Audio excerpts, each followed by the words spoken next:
नमस्कार, मैं हूं आपके साथ मयंक। देखिए, इस वक्त का सबसे बड़ा सवाल कौन है रहमानुल्लाह लखनवाल जिसने व्हाइट हाउस के पास फायरिंग करी। कौन है वो शख्स जिसने व्हाइट हाउस पर हमला करने की कोशिश की।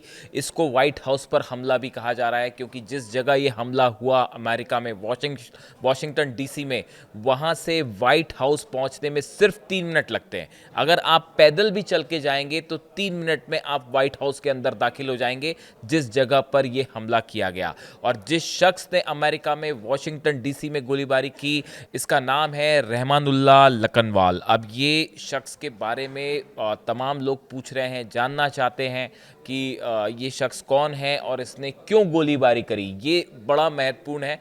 मेरे बहुत सारे दर्शकों ने ये पूछा, इस तरह के सवाल किए। इसी वजह से मैं ये वीडियो बना रहा हूँ, ये फोकस करके कि इसकी जानकारी आप तक पहुँचाई जाए। देखिए, सबसे पहले तो ये घटना पूरी समझनी होगी कि ये घटना कैसे हुई। दोपहर को 2:15 के आसपास जो है ये घटना होती है कि वाइट हाउस के बेहद करीब जो मेट्रो स्टेशन है, वहाँ पे जो है फैरागट वेस्ट मेट्रो स्टेशन है, यहाँ पे कुछ नेशनल गार्ड्स जो है वो अपना गश्त कर रहे थे। इसी दौरान एक 29 साल का लड़का बाहर आता है। 29 साल काफ़ी कम उम्र होती है। 29 साल का एक नौजवान बाहर आया, लड़का बाहर आया।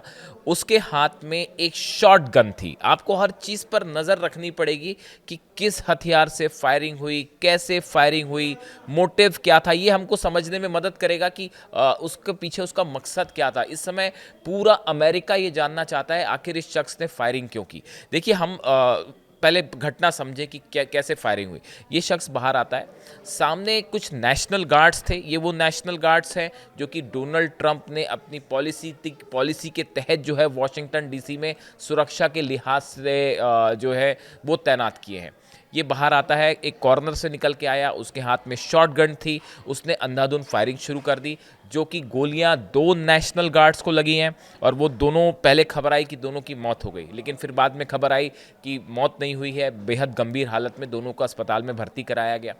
जब गोलियों की आवाज़ सुनी, उसके बाद जो वहाँ पे और आसपास नेशनल गार्ड्स थे वो वहाँ पर पहुँचे और उन्होंने जो है क्रॉस फायरिंग करी, जिसमें जो है वो रहमानुल्लाह जो है इसको गोली लगती है और ये भी घायल हो जाता है। इसको हॉस्पिटल ले जाया गया।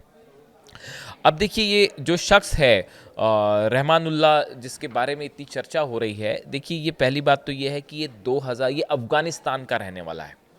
ये शख्स जो है ये अफ़गानिस्तान का रहने वाला है, बात नंबर 1। बात नंबर 2, ये जो है 2021 में अफ़गानिस्तान से अमेरिका आया था। और ये जो बाइडन की जो पॉलिसी थी, देखिए 2021 वो वक्त था जब अमेरिकन फोर्सेस अफ़गानिस्तान से हट गई थी। और उसके बाद जो पॉलिसीज़ बनाई थी बाइडन एडमिनिस्ट्रेशन ने, उसके तहत ये शख्स जो है वो अफ़गानिस्तान से अमेरिका आया था। और जैसा कि बताया जा रहा है कि लखनवाल जो शख्स है, Rahmanullah Lakanwal, applied for asylum in 2024 and was granted asylum in April 2025 under the Trump administration. देखिए, उसके बाद उसने असाइलम भी अप्लाई किया था 2024 में, और उसको अभी इसी साल अप्रैल में जो है वो असाइलम भी दे दिया गया था। अब देखिए, कुछ चीज़ें बड़ी गौर करने वाली है कि ये इस शख्स ने हमला क्यों किया, ये समझना होगा। डोनाल्ड ट्रंप ने इसको तुरंत आतंकी घटना करार दिया है। वो उनके बारे में हम बात करेंगे कि डोनाल्ड ट्रंप क्या कह रहे हैं, लेकिन आप पहले बाकी चीज़ें समझिए, क्योंकि इस समय इसका मोटिव क्या था ये साफ नहीं हो पाया है। और पूरे अमेरिका के आप जितने न्यूज़ चैनल्स देखिए, उसकी मोटिव को लेकर अभी भी बड़ा डाउट है।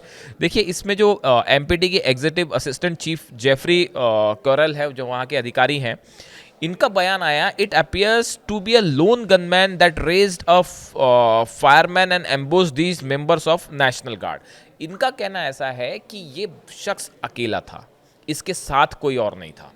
ये बात बार बार अमेरिका की मीडिया में पूछा जा रहा है कि क्या और हमलावर हो सकते हैं, क्या हमला वॉशिंगटन में हुआ, क्या ऐसा हमला न्यूयॉर्क में भी हो सकता है, क्या दूसरे शहरों में भी कहीं ऐसे हमले, सीरियल हमले तो नहीं होने जा रहे। इस तरह के सवाल पूछे जा रहे हैं। उसको लेकर इस समय पूरा अमेरिका अलर्ट मोड पे है। वॉशिंगटन भी है अलर्ट मोड पे, और न्यूयॉर्क, जितने बड़े शहर हैं, सबको जो है कल थैंक्स गिविंग परेड होने वाली है, उसके लिहाज से सब कुछ अलर्ट पर कर दिया गया। चप्पे चप्पे पे जो है निगरानी रखी जा रही है। तो अभी जो बात निकल के सामने आई, उसके मुताबिक ये अकेला शख्स था, इसके साथ और हमलावर फिलहाल एज ऑफ नाउ नहीं है, ऐसी जानकारी वहाँ के फोर्सेस ने दी है। देखिए, वॉशिंगटन की जो मेयर हैं म्यूरल बाउजर, इनकी तरफ से कहा गया है द इंडिविजुअल यानी हमलावर की बात कर रहे हैं appear to target the guards members. अब देखिए, इसके निशाने पर नेशनल गार्ड्स थे। इसने जो ऐसा लगता है, जो इनका कहना था, जो वॉशिंगटन के मेयर हैं इनका कहना था कि उसके निशाने पर नेशनल गार्ड्स थे। अब ये नेशनल गार्ड की बात क्यों हो रही है? The national guards was deployed to the nation's capital part of President Trump's federal take over of the city and the crime crackdown in August. अगस्त में डोनाल्ड ट्रंप ने क्राइम कंट्रोल करने के लिए इन नेशनल गार्ड्स को appoint किया था, जिसका खासा विरोध हुआ था। देखिए, ये इसकी चर्चा मैं इसलिए कर रहा हूं क्योंकि ये भी एक एंगल सवालों में है कि क्या ये गुस्सा नेशनल गार्ड्स के खिलाफ था। इस तरह की भी बातें हो रही हैं, ये भी रूल्ड आउट नहीं है। तो इसलिए ये मैंने आपको ये बात बताई कि अगस्त में जो है, ये जब डोनाल्ड ट्रंप ने ये गार्ड्स नियुक्त किए थे यहाँ पे 2188 गार्ड्स जो हैं वो वॉशिंगटन डीसी में तैनात किए गए थे। तो इसको लेकर भी काफ़ी प्रदर्शन था, इसका विरोध भी हुआ था। खैर, अब ये देखिए, ये हुआ है। डिपार्टमेंट ऑफ होमलैंड सिक्योरिटी वो इस मामले की जांच कर रही है। इस शख्स के बारे में एक एक जानकारी खंगाली जा रही है। देखिए, ये 29 साल का है। सोशल मीडिया इसकी पोस्ट चेक करी जा रही हैं। इसके साथ अफगानिस्तान से कौन कौन आया था उसकी जानकारियां निकाली जा रही हैं। कौन इसके संपर्क में था, इसका फ्रेंड सर्कल क्या था, ये क्या कुछ काम करता था, कहाँ काम करता था, एक एक जानकारी निकाली जा रही है। और कुछ अमेरिकन एजेंसीज, FBI इसकी जांच कर रही है। होमलैंड सिक्योरिटी जो डिपार्टमेंट है वो इसको जांच कर रहा है। और जब डोनाल्ड ट्रंप ने इसको आतंकी हमला करार दिया है, उसके बाद कुछ एजेंसीज ये जांच कर रही हैं कि क्या इसका किसी इंटरनेशनल टेरर ग्रुप से लेना देना है, क्या इसने किसी आतंकी संगठन से भी इसका कोई कनेक्शन है, इसलिए इसने हमला किया है, अलकायदा या ISIS या कोई और संगठन से इसका कोई कनेक्शन है, या इसने हमला किसी गुस्से की वजह से किया, खुद अपने से मोटिवेट होके। ये हमने देखा, इस तरह के कई घटनाएं हुई पीछे जो इजराइल से भी जुड़ी हुई हैं। जुइश अधिकारी जो थे, इजराइल के 2 अधिकारी थे, उनकी मौत भी हो गई थी हमले पर, उन पर हमला किया गया था। वो हमला करने वाला शख्स अकेला था। इस तरह की कई घटनाएं पिछले कुछ समय में अमेरिका में देखने को मिली हैं, जो इजरायली जो है वहाँ पे जूस जो हैं उनको टारगेट करके की गई। और उसमें जो हमलावर था उसका कनेक्शन किसी आतंकी संगठन से नहीं था, उसने खुद गुस्से में आके इस तरह की गतिविधियों का अंजाम दिया। फिलिस्तीन में जो जिस तरह से जंग हो रही है उसको लेकर, या जिस तरह से फिलिस्तीन में हालात हैं उसको लेकर गुस्से की वजह से किया। ऐसी कई घटनाएं पीछे हो चुकी हैं। तो हर एंगल से इस मामले की जांच हो रही है। फिलहाल 500 नए एक्स्ट्रा नेशनल गार्ड्स जो हैं वो वॉशिंगटन में तैनात कर दिए गए, और इस शख्स की पूरी जानकारी हो रही है कि ये कौन है, क्या है, कहाँ से इसका कनेक्शन था। इसकी जानकारियां अभी कुछ समय में सामने आएंगी।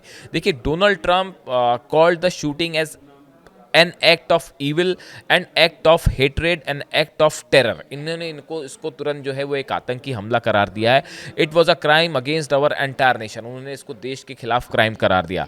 Trump said the shooting underscore the single greatest national security threat facing our nation, saying the US must now re-examine every single alien from Afghanistan who has entered our country under Biden, and we must take all necessary measures to ensure the removal of any alien from any country who does not belong here or add benefit to our country।